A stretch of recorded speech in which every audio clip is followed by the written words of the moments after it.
Welcome to Mark Dillon's Plant-Based Conversations. I'm your host, Mark Dillon. Today on the show, John and Carol Merryfield. They are the authors of Vegan One Day. They're going to share about their book, which is really about their journey to eating plant-based vegan food. And during the conversations, one of the things that comes up, which is kind of timely in many ways to this week in particular when the episode is being released, is around alternatives. The alternatives to cheeses that are now plant-based, the alternatives to meats that are now plant-based. And recently, just this week in the news, it was announced that Beyond Meat, which is a company that makes one of these great meat alternatives, is now being invested in by Tyson. And Tyson is a well-known company that sells chicken and other meat products and other animal products. And what's been interesting is to watch social media and to see that initial reaction that's coming up for some people of, well, that's it, I'll no longer participate, I'll no longer buy anything from this company because they're being invested in by a company that makes profits off of animal ingredients. And I understand at one level how that comes up for people, but let's take it a little bit further.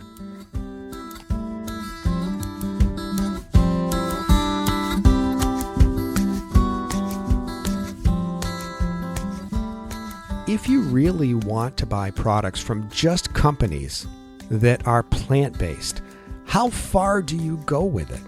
Do you just buy it at a grocery store that only sells plant-based ingredients? And what about the workers there? Does everybody that work there need to also only buy and support companies that promote plant-based items? So that initial reaction, I get it. I understand it. Heck, I've felt it at times. But what's the overall goal?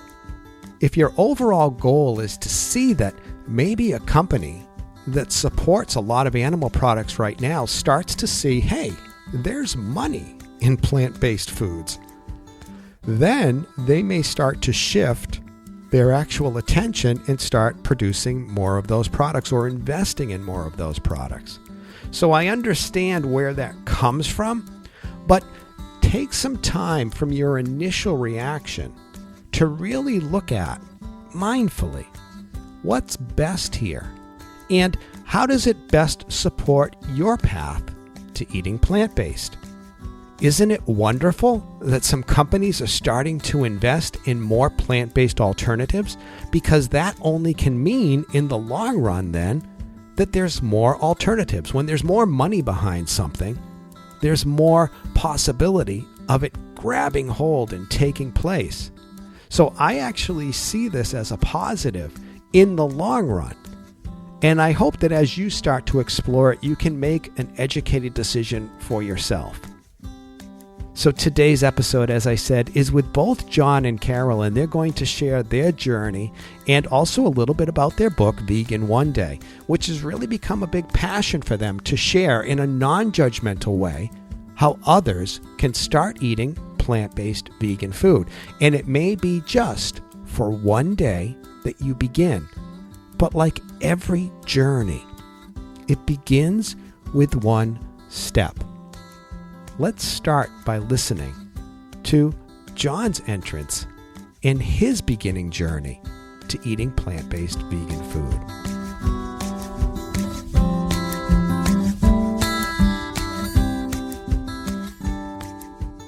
Well, let's begin where I like to typically begin, is really right at the beginning for you with your journey. And maybe we'll start with, out of the two of you, who decided first that this was something that you wanted to explore? Carol and I have been married for 26 years, and we've known each other for over 30. And I went vegetarian when I was 17 and a half, 18 years old. So it was back in like 1982, 83. And so basically when Carol and I met, we had some conversations about why I was vegetarian, and it inspired some thought for her. And as we subsequently started living together and making choices together, her role in inspiring us together to make a choice to go vegan kind of came about as well. Okay, so this is great, John, because you started this long before the internet and long before we had all these incredible resources that we had. And I started back in the 90s, and I know then it was pretty unusual. So what was it that had you begin looking at eating vegetarian way back then? Well, I've always been an animal lover, and Carol has as well. And so I don't know really what happened. I think it was, I write about it in the book, but there were some sort of organic experiences. One of them over Thanksgiving where my mother was handling this turkey and getting it ready to eat in the oven. And I started looking at that bird as something other than dinner. It was an animal. And I saw it in its state and pretty distorted and kind of mangled. And I felt really badly about that. And I wasn't like I went vegan and was shouting it from the rooftops in that moment, but it was sort of an experience that made me question, why are we eating this? What is that about? Why are we just serving this so typically and conventionally and every day at every meal? And it really was at that point that I started questioning it. I started learning about other cultures. The Eastern traditions in India, of course, has a vegetarian tradition, and started reading about Thoreau, who was a vegetarian, and different people. And so, yeah, like you said, it was long before the internet, but there's been a lot of thought about living healthy, living kindly before the internet, So, yeah, it was just really the start of it was sort of an organic internal experience questioning how animals are treated. Well, John, as you say all this, it's going to lead me into so many great questions. I love this. But let's maybe switch quickly to Carol. Now, Carol, when you met John, here he is eating vegetarian and making this transition. What was that like for somebody that wasn't eating this way and meeting somebody who was deciding to eat vegetarian? I don't think of it now as that it was difficult, but it was really very different. When I met John in 1985, we both were working at a European restaurant where they were serving many different kinds of animals. And I, before this time, had never looked at my eating before. It was always, this is the way we eat. This is how I've always eaten. And I never was questioning it. So when I met John and he told me he was a vegetarian, I was intrigued. And as he said, so we had discussions about it, and I immediately became a vegetarian. The minute I started thinking about it, I became a vegetarian, and we were vegetarian for 20 years. You were hearing the stories from him. You were starting to have that understanding. And I think that a lot of people hear those stories and they make that connection, but they don't make the transition and just go for it themselves. What do you think it is about either the time that you were at or just the way that you handle things that you said, oh, I hear it, I understand it, I get it, I need to do it as well?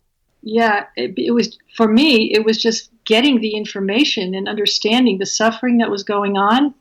I couldn't go on with what I was doing. I had to make the change. That's the way it felt to me. I cannot be a part of this extreme exploitation and suffering. And so for me, that's how it worked. And I was ready to do it right then. As soon as I got more information, I acted on it. And so I am always surprised when people actually get the information and they still don't make the change. Although I allow for that because, I didn't become a vegan for many years after that. And in fact, what happened was, I'm now recalling, I still was eating fish, and I think I occasionally was eating chicken when I first became vegetarian. So it's a process. Yeah, I think it's a really good question, Mark. And, as we look back on our stories and then also try to understand how and why people make change and when they do, what is it that's the motivation? How in that moment can they make a change? And really, we're such habitual creatures. We've habituated ourselves to eat a certain way. In fact, if I had to take the trash out on Wednesday, if I normally do it on Tuesday, it would take a couple weeks for me just to figure that one out and to remember that. So when we eat foods that we have eaten for so long and so habitually, it's really hard to get out of that and to change and to look for new foods, healthier foods, to just put something else in front of us and say, well, yeah, that's dinner tonight. So this Vegan One Day project that we've started, and it's been 9 years now, and it really is about gently inspiring people to try to adopt a vegan diet 1 day a week, 1 day a month, or 1 day at a time. I think any change that people do builds to bigger change. Yeah, and I agree. We are creatures of habit. We like our routines, and if we've been eating a certain way for most of us decades to make that shift, it does take a little bit of, well, it takes mindfulness. We have to then be aware, and then we have to keep being aware that this is how we have to do things now if we want to make that transition. And so I think you're right, that 1 day at a time, that, vegan 1 day, and then maybe another day, and making it more of our routine can help us for the long term to really make it a part of our life. Yeah, and there's a lot of research now that people are starting to understand that the motivation perhaps isn't always there when we start something. It really comes after you start maybe replacing some of those meals to a plant-based meal, that we start then learning about, well, gee, let's find out how these animals were treated. Yep, you've already started making some of the changes to your diet. So I think it's sometimes we think it's backwards. Like, we're going to tell everybody the information, they're going to have that motivation, and then go forth, making healthier choices for themselves, for the environment, and for animals. But that's just not the case. It really comes through the choice of eating those foods, and then learning sometimes about the motivations which makes those choices really good.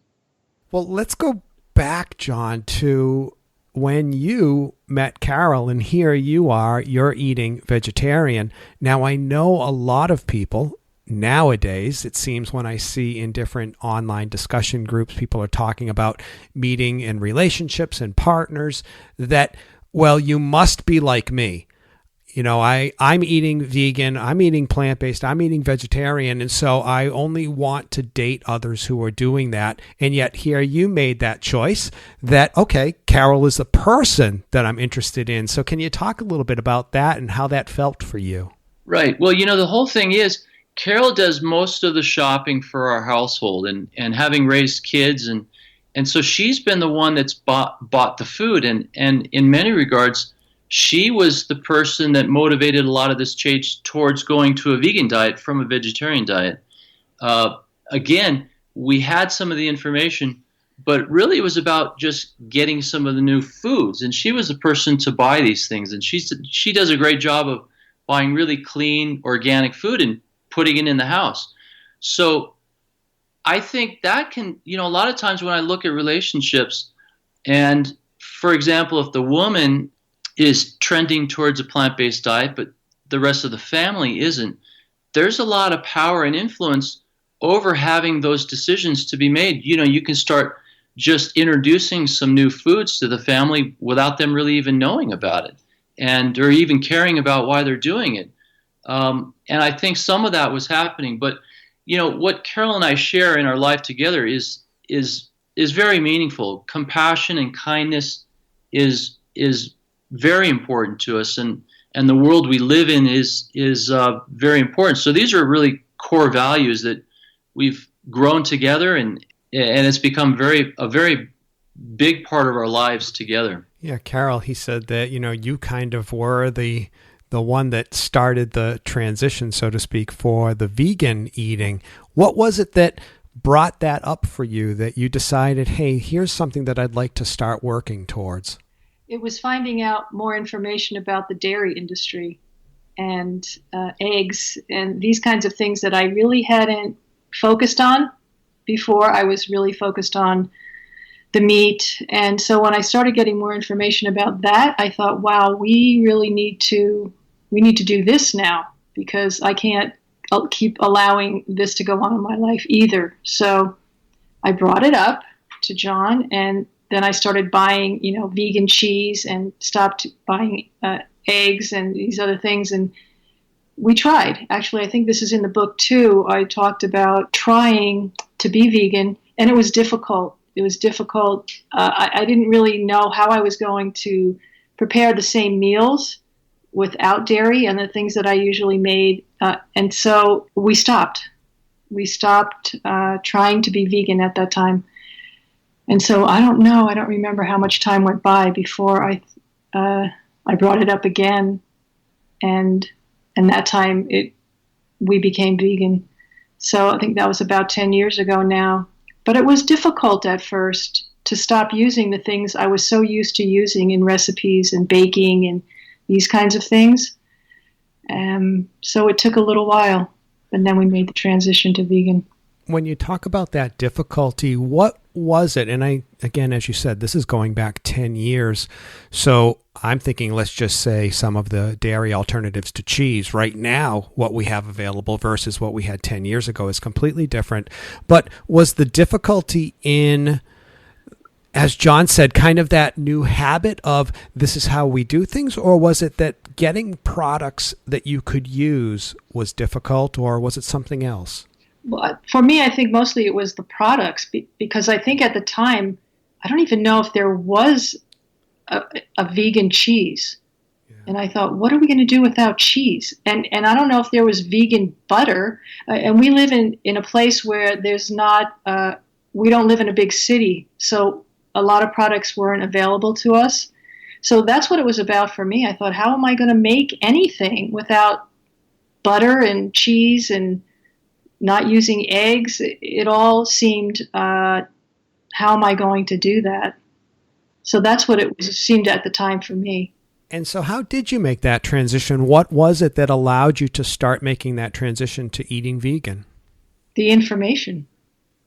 Really, as soon as I found out the horrors of the dairy industry, I thought, we've got to change this. I can't be a part of this. And John agreed. We just excluded cheese of any kind. It was not an inclusion of other products at that time. It was just an exclusion of products. We weren't eating much. So we just had to learn. We just made whole grain stuff and more vegetables and nuts and seeds and all the good stuff. But really, it was an exclusion of those products that, like you said today, there's so many great plant-based cheeses. It's unbelievable, really, what's available today. And I think a person, it's like you don't even have to skip a beat making the transition to plant-based. And really, I think the future is that these plant-based meats, these plant-based cheeses, mainly the meats, really, that are going to be, obviously they're more sustainable, but I think they're really going to help people understand that you can have something healthier and taste just like what you like, the meat. And I think that's something in the future that's going to make a huge difference. Yeah, I agree. I think that what's happening in the industry as far as these companies that are now starting to create these alternatives, it's very powerful. And what you two did, I mean, thinking back to that you just decided, okay, I get the connection, I see the suffering, I see the disaster of what's happening by me taking dairy and eggs, and then just giving it up and letting go. That is not something that most people do. We are a society of, I want it my way. I want it a certain particular way. I want to be able to order it right now and get it the way that I want. What's that quality that you hold, or that you held at that time, that you had that ability to stay with what was more important to you, which was the compassion, the connection, the making the difference, than to actually having cheese? I wish I could say somehow we're somehow more spiritual than other people or something. People kind of point to us and say, well, you guys have a lot of passion for a plant-based diet and making a change in the world. I just don't see it like that. It's almost as if you walk out the door and there's like a baby at your front step that's been left there, you wouldn't think, well, I'm going to go to work now and just walk by the child, you would pick it up and see if it's okay and ask somebody, do you know what's going on here, and try to help the child. And I think that's what happened for the two of us and I see this happen with other people, is that it's a very heartfelt response to these issues. And I don't know if what we're doing in the world is going to make any difference for others, and I don't really care. I can't participate in a world where there's this violence and this cruelty that's just widespread and ongoing. And if nothing else, that I think living a life that's true to that ideal is very important to the two of us. Yeah. Well, see, this is interesting because I've tried to pick this apart myself, and it's almost like I tried to describe it to someone one time recently that there isn't another alternative, that this is just how I'm doing this. And I wonder, for those that struggle with it, why they don't have that ability to have that. Like, what is that we're holding on to that others aren't able to hold on to, I guess is the question. Yeah. Well, life is large, and there's a lot that's going on and a lot of factors. And our food choices aren't always in the front of our minds. And so in this book, Vegan One Day Stories of Living the Good Life, we really try to allow people to see from some of the stories that we're talking about. And I share about some of these encounters that I have with whales and sharks down in Mexico, and then just sort of our encountering of ourselves and each other, pretty much just like what you're directing some of your questions is, what is your journey in life, and how do you find what's authentic for yourself? And I think if people really just paused long enough to find out what's their own values, what do you value health? Do you value the environmental sustainability, beauty on Earth? Do you value being kind to animals? I have not talked to a person that doesn't share those values. And I think, in the book, we really try to help people, just to encourage people, to help inspire them to make some very small choices in that direction. Because if you have those values, it's really about living those values. And your book really is one of the reasons I was really excited to talk with you today, is because many of the folks that I've had on the show have been cookbook authors, and that's wonderful to get some great recipes and to start exploring new things. But your book really is about a journey, and it's about your journey, and you share that with the readers. Can you tell us more in depth what your book is about? We really received a generous contribution from Gene Bauer, the co-founder of Farm Sanctuary. And he wrote a really great foreword to the book, and it talks about how the meat industry is so pervasive and so influential in our culture. And then, like you said, basically we go on to talk about some of our stories. Carol talks about her story as growing up in New York and her parents owning a restaurant, a steakhouse, and then, like I said, I talk about some of the adventures I have surfing in Baja and encountering whales and dolphins and sharks, and also some misadventures in seeing some of the destruction from, for example, the shrimp boats down there. We live in a place here in Lake Tahoe, but also down in Baja, where there are shrimp trawlers that really devastate the coastline, and most people are aware of some of that devastation, and yet you talk to them about what they might be eating, and we're going to have some shrimp tacos tonight, and so in some of my like I said, misadventures, just encountering some of that, and how do we respond, and what do we do in those situations. And so the book really is about sharing some of our visions, sharing some of our heart, and sharing some of our hope for a more sustainable world, a kinder world. Let's talk about that opening of the heart, because I think that that's something that a lot of what you've been speaking towards, that compassion. How would you suggest somebody begins to do that? That's not what a lot of us are. We're caught up in our day-to-day work, and we're doing our things, and we have to check our social media, and then we have to go to work, and then we come home. And when do I take the time in my life to just have these kinds of connections? Mark, I haven't met anybody who supports animal cruelty. And I know for me, there's a huge emotional piece to what I'm eating. And I think this is true for everyone. This is what we eat on Thanksgiving. This is what we barbecue on the 4th of July. And so I think there's a lot that goes on about what we're eating and a real emotional part to it. And I don't know how we get, if you have information and your heart doesn't open and you're not compassionate enough to make a change, I don't know what to do about that. But we sponsored Cowspiracy. Have you seen that movie? Oh, definitely. I love that movie. I think it's one of the best documentaries out there to really help people get it. I agree. So we sponsored it here in Tahoe City, and great turnout. And there were people who spoke to us afterwards who said they were going to make a change, and they had this information that they had not had before.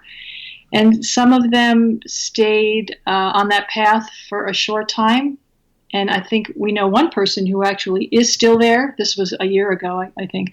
But everyone else stopped. And I think maybe it just becomes overwhelming, and they think, well, wait a minute now. I don't want to eat that differently. And what am I going to do on the 4th of July? And they just, I think, feel overwhelmed, and they just don't know really how to move forward. It seems, and people always tell us it's difficult. It's very difficult for me to do. So I don't know how to open people's hearts any more than having the information about this suffering. I really don't. Yeah, that difficulty, I think, even as you said, going back a number of years ago when there weren't the cheese alternatives that we have today, it does feel like it's becoming much more of, and I'll use what Dr. Thomas Campbell said on one of the earlier episodes, that social norm.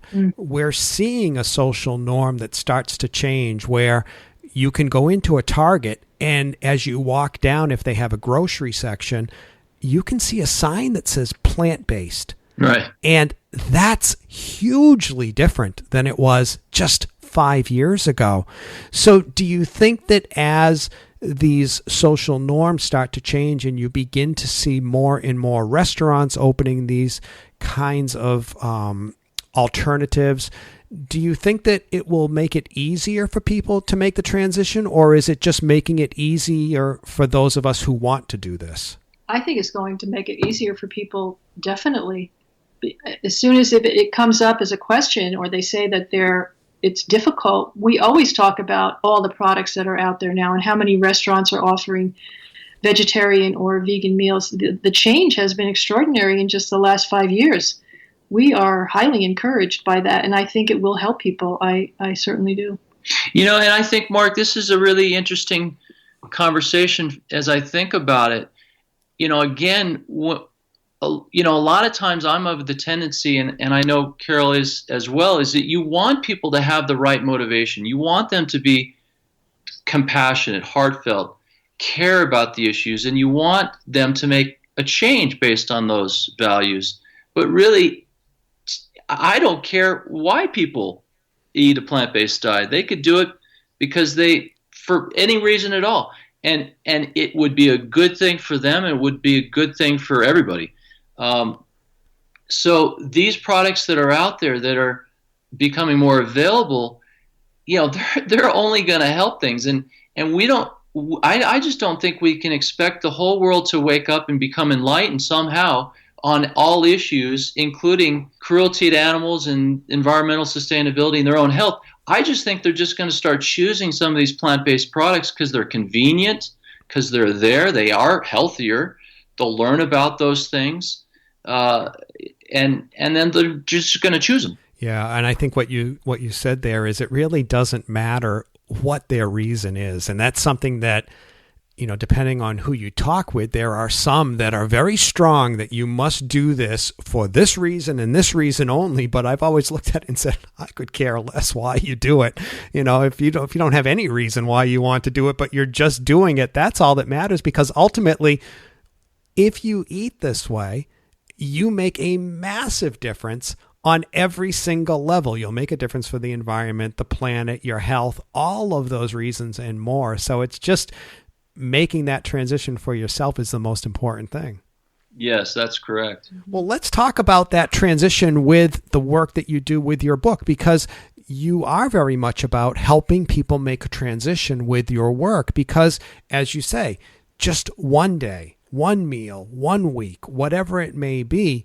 And so can you talk about that? Because that's a very non-judgmental way of approaching it. Yeah. Well, so we live in Lake Tahoe, and it's a beautiful body of water, and I'm a longtime surfer. And so I got into stand-up paddleboarding. And 9 or 10 years ago, I thought, well, I'll stand-up paddle around the lake. And as that evolved, I do it in one day. So I stand up paddle the 72 miles around the lake in one day. I do it every year in the summertime, and I do it during the full moon so I can navigate at night, because the headlamp is distracting with the hand motions going across the front of your body to be able to see and navigate. So it's during a full moon, which is also very symbolic to help awaken others. And so I do that, and the project is called Vegan One Day. It's really to help inspire people to adopt a plant-based diet one day at a time, 1 day a month, 1 day a week, or even just that one day that I paddle around the lake. Because I think a lot of times when you set an intention, you see the results down the line. It might be a couple years before you actually can make those arrangements in your life. And so, but that 72 miles that I paddle around the lake is also very inspiring to me. It's something that, you think, well, what can I do today? What is it? How much can I do, or how little can I do in the world today? And paddling 72 miles around the lake is a lot, and it takes me about 14 to 16 hours, depends on the weather conditions and the winds and how I'm doing and how I feel. And so, as we have talked about it, a lot of people see transitioning to a plant-based diet as like a huge thing. It's like so difficult. I don't know how I'm going to do it. I could never give up, ... And so we hear that all the time. And I thought, well, I'll just do something difficult, challenging, and to help support and inspire others. And so that project has grown. It's become a community project where we have a vegan potluck down at one of the stand-up paddle shops, Adrift in Kings Beach. And yeah, it's been a pretty cool thing. People have made some really significant changes to their own lives, and I think regionally it's grown. So it's been a really cool thing to see. As you've traveled around, have you ever found a favorite vegan restaurant that you enjoy that you could share with us? Yes. My favorite is in New York City. Candle 79. Candle 79. Yeah. Where you can get a vegan cannoli, which is really great for an Italian girl like me. And John, how about for yourself? Well, yeah, I would have to say, I don't know, Angela's Kitchen in New York City is one of my favorites, more of like a diner type place. We don't have a lot of local places here in Tahoe, Truckee, but when we travel around San Francisco, Santa Cruz, Dharmas is a cool place, a vegetarian place in Santa Cruz that I like to eat at when I go surfing there. But, Cafe Gratitude is one of our favorites as well. But Herbivore in San Francisco, we go there. Yeah, there's just so many, and there just keeps growing. And the important thing is actually we've sort of helped inspire some of our restaurants here put vegan items on their menu, and some really good ones. And they've been very popular with others that aren't totally plant-based, that are plant-based-ish or vegan-ish, which I think is really important. And we like to eat out and we like to eat healthy, and we do support these restaurants that do accommodate some vegan items on their menu. This is great because as you're mentioning the different restaurants, I'm like, oh, yes, been there. I agree. Yes, been there. Agree. Yeah. And yeah. You pointed towards that in your own community, there aren't a lot of, fully vegan places, but people are making accommodations. And I think that that's an important point to talk about because I think that for most of us, we're not living in the New York City. We're not living in the San Francisco area where there are restaurants on almost every corner that we can go to. So exploring places that are local to us and seeing if they can offer some kind of dishes, I think that that's a unique way that a lot of people haven't looked at, that they think it has to be an all or nothing. And I think there are some that also feel, look, I only want to support restaurants that are completely plant-based. But the reality is, once again, we open it up to so many others if we can have one dish there that maybe becomes a new favorite dish for many people that aren't even plant-based. So as you've looked at those restaurants nearby, what things have you done to help encourage them to offer these different dishes? Yeah, well, the reality is we don't yet live in a vegan world. And so, as you talk about some of the ways of being in the world, we want to be a part of the world. We want to be a part of the community. And so I don't boycott restaurants if they have now just started to include something that's non-vegan. I don't think that's the most productive way to encourage more vegan things. I mean, I understand that passion. I'm very passionate as well.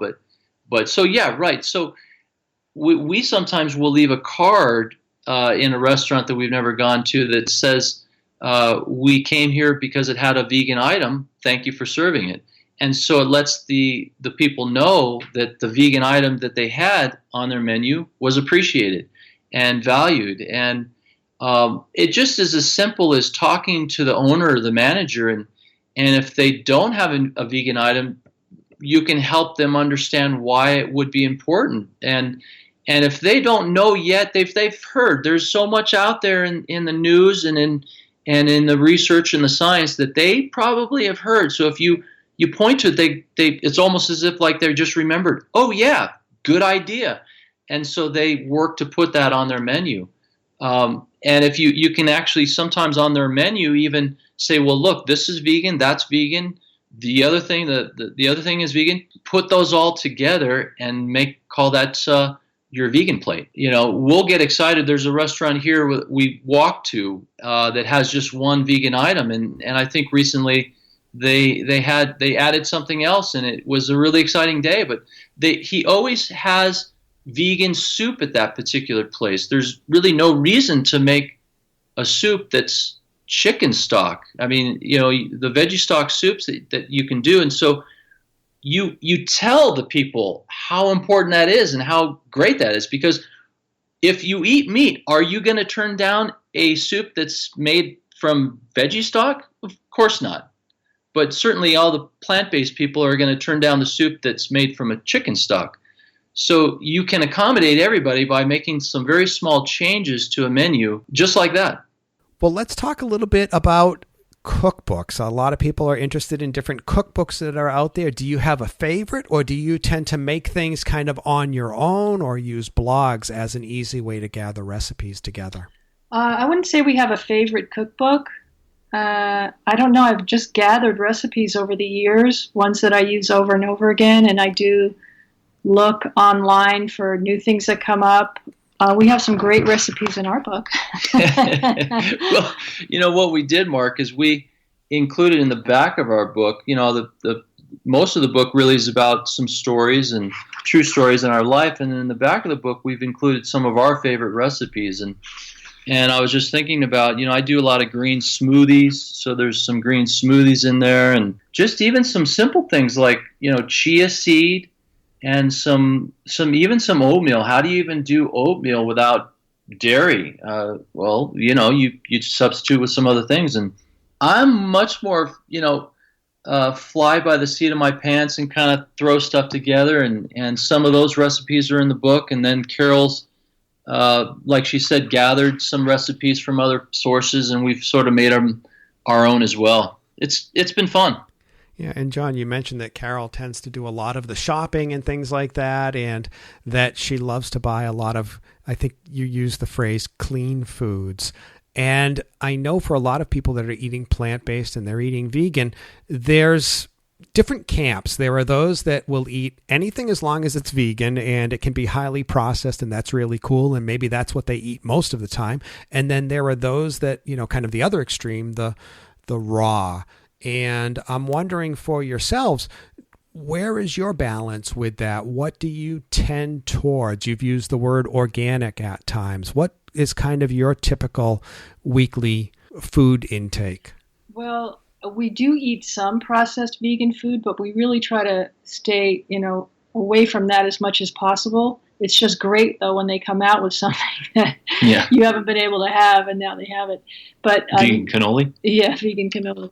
But normally we eat a lot of vegetables. Roasted vegetables are a staple of what we would eat during the week. We eat lots of beans and rice in various ways. Taco. We put everything and anything in a taco.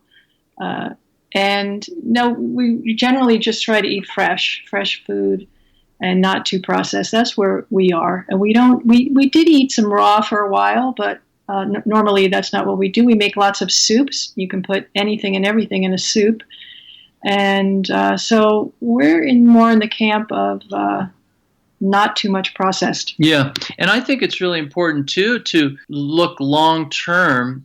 I think it's important to eat healthy. A plant-based lifestyle isn't always healthy. And I don't judge people for whatever. And if they're healthy and having a good time and happy, no problem.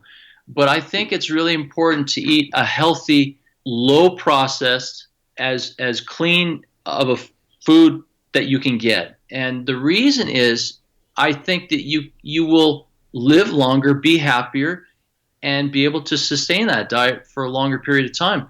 The world is not equipped yet to accommodate plant-based or vegan people yet that well. And I think it takes a lot of mindfulness to navigate the world and get really good food and to learn about foods and to be healthy. And I think taking that responsibility is really important, because if we're not healthy, we can be of no use to others. And I think that's really important for us to do, is to be of service to other humans as well as the animals that we want to change their circumstance. Yeah, I think that you've hit on something that I know from my own life. For a number of years, it really didn't matter to me that, it was that healthy. It was that, okay, it's vegan. That's the main thing. I don't want to eat anything that contains any animal products.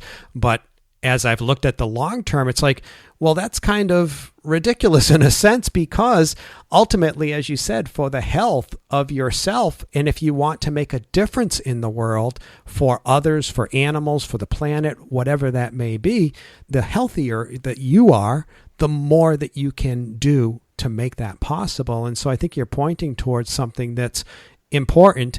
And at the same time, every now and then, it's great to get something that maybe is more processed and it's kind of a treat, but not to survive on that.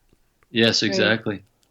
Yeah, and I really think living with compassion with other human beings, Mark, I think is a really important thing, is to not have judgment for how others are eating. If it works for them, then that's great. Whether, what we strive to do is to inspire and support people to make plant-based choices, and not to be really, somehow to separate ourselves and think we're so much better than, oh, look at us, we don't eat sugar, and we don't eat that or the other thing. And I just don't think that's really productive. I think I think it's good for us to try to be supportive and non-judgmental.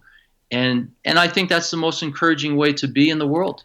Where do you see your work going in the coming years? Do you see anything new on the horizon that you'd like to be tackling, or do you see it's just continuing to do the best that we can at this? Yeah, that's a good question. Well, this book really for us, and we sort of looked at each other when you asked that question and kind of like, what? I don't know. The book that we wrote it over last winter, our stay down in Baja, and that was sort of a big thing for us to do and to accomplish, and the editing was really challenging, and